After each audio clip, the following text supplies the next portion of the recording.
এমন বৃষ্টির দিনে কুড়মুড়ে কিছু খেলে কেমন হয় সন্ধ্যায় অথবা বিকেলে।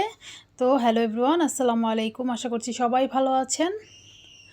আজকে আমি চিকেন স্ট্রিপ তৈরি করে দেখাবো একদম সহজ পদ্ধতিতে। 2টা ব্রেস্ট পিস নিয়েছি। ব্রেস্ট পিসগুলোকে আমি এরকম পাতলা পাতলা করে কেটে নিয়েছি। এখন আমি এগুলোর মধ্যে একে একে মশলা মিক্স করে নিব। এখানে আগে দিয়ে দিলাম স্বাদমতো লবণ এবং দিয়ে দিচ্ছি হলুদের গুঁড়া, স্বাদমতো মরিচের গুঁড়া। এখানে আমি মরিচটা একটু বেশি করে দিয়েছি, যেহেতু গোলমরিচ ইউজ করব না। এখানে দিয়েছি ধনিয়া গুঁড়া, তো আপনারা চাইলে গোলমরিচ ইউজ করতে পারেন। দিয়ে দিলাম জিরা গুঁড়া। তো সবগুলো স্পাইসেস এখানে অ্যাড করে দিলাম। অ্যাড করে এখন সুন্দরভাবে মিশিয়ে নিব। এখন দিয়ে দিব সয়া সস, 1 টেবিল চামচ সয়া সস দিয়ে দিলাম। আদা রসুন বাটা দিয়ে দিলাম 1/2 টেবিল চামচ। এখানে যাচ্ছে একটা ডিম। আর দিয়ে দিলাম টমেটো সস। তো টমেটো সসটা এখানে দিলে কিন্তু এর টেস্টটা একটু বাড়বে, খেতে ভালো লাগবে। দিয়ে দিলাম চাট মশলা বা ম্যাজিক মশলা। তো সবগুলো উপকরণ খুব ভালো করে এখন মিশিয়ে নিব। তো আমি গোলমরিচ দিচ্ছি না, যেহেতু আমার বাচ্চারা গোলমরিচ খেতে পারে না, বেশি ঝাল লাগে। তো আপনারা কিন্তু অবশ্যই এখানে গোলমরিচটা ব্যবহার করতে পারেন চাইলে। তো আমি ব্যবহার করছি না। তো সবগুলো উপকরণ আমি মশলাগুলো হাতে খুব ভালো করে মিশিয়ে নিলাম স্ট্রিপগুলোর সাথে।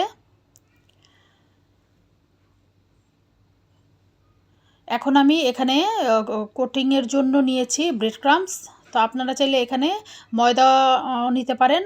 তো এগুলো ময়দায় গড়িয়ে ডুবো তেলে ভাজতে পারেন। তো আমি ময়দায় গড়াবো না, আমি এখানে ব্রেড ক্রামে এগুলোকে সুন্দর করে কোট করে নিব। এভাবে মশলা দিয়ে মেখে ব্রেড ক্রামে গড়িয়ে ভাজলে আমার কাছে এটা বেশি মজার মনে হয়।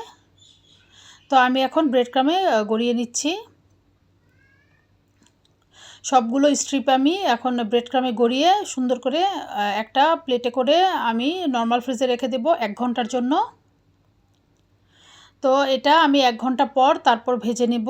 1 ঘন্টা রেস্টে রাখলে এটা খুব সুন্দরভাবে সেট হয়ে যাবে। এটা কিন্তু আপনারা তৈরি করে আগে রেখে দিলে বাচ্চাদের টিফিনেও এটা পরিবেশন করতে পারবেন, অথবা কেউ আসলে সামনে নাস্তা, হালকা নাস্তা হিসেবেও দিতে পারবেন।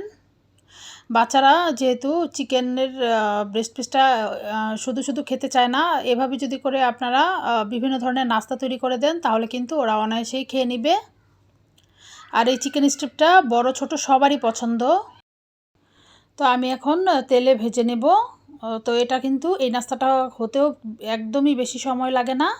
আপনারা যদি আগে থেকে এটা রেডি করে রাখেন ফ্রিজে, তাহলে কিন্তু যখন ইচ্ছা তখন এভাবে ভেজে পরিবেশন করতে পারবেন। তো চিকেনের ব্রেস্ট পিস এমনিতেও ভাজতে সময় লাগে না, আর এভাবে যদি আপনারা ভেজে দেন তাহলে কিন্তু বাচ্চারা অনায়াসেই খেয়ে নেবে। তো আশা করছি আজকের রেসিপিটি আপনাদের কাছে ভালো লেগেছে।